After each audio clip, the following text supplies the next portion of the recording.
Hey, I'm Ming Tsai, and I want to teach you how to make rice. It's very simple. You actually don't have to measure anything. You just need a hand.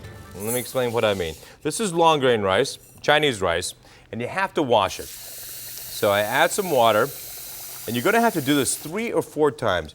Mix it around, and I learned how to make rice from 2 people, my grandfather and the sushi master in Tokyo, or in Osaka. He would always say, always do the rice in one direction, because if you ever go like this, you can break the kernels of the rice. So you never want to do that. But you see how milky that liquid is? You have to keep washing the rice until the water runs clear. So it's going to take probably 4 times. And the reason you do this is you want to wash off the excess starch, and you want to wash off any impurities that might have fallen into the rice. And sometimes, believe it or not, you find a pebble or something, so obviously take that out. So that's the second rinsing. It's a little bit clearer. And we'll do it one more time here. Third rinsing. All right, see, it's a little bit clearer this time around.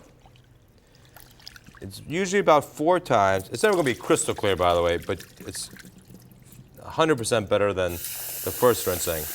And by the 4th time, you see that? So that water's pretty clear. Now, how do you know how much water to use?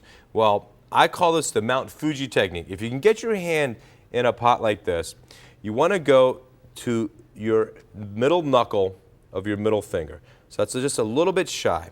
And the reason it doesn't matter if you have big hands or small hands is if you have a small hand, like my wife, your hand displaces less water, so it won't push it up as much. A big hand will displace more water, and believe it or not, everyone's thickness of hand is about the same.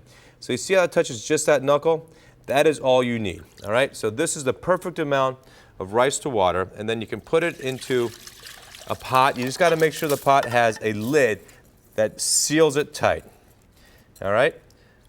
And then you put it, tight lid, onto a stove, turn it to medium-high, bring it to a boil it for 20 minutes, turn it way low, go for another 20 minutes on low heat, and then turn it off and let it sit for 20 minutes. And that's what we have here.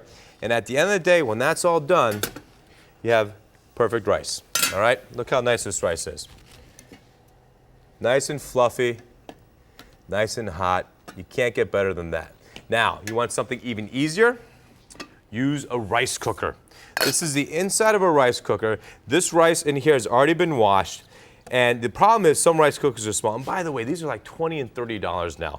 There's about, I don't know, 1.8 billion Chinese, and we all have rice cookers, so something's going on there.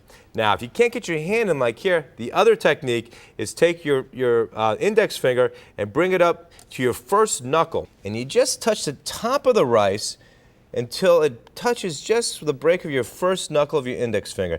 And that is the exact amount of liquid you need for this. So if you can't get your hand in, do the digit technique. And the rice cooker is so nice because you put it in your rice cooker and you just push the button down. Now this brings it to a boil. It goes really hard, then it goes really slowly, and then it shuts itself off. And in about the same amount of time, even a little bit quicker, like 40 to 45 minutes, you have perfect rice again.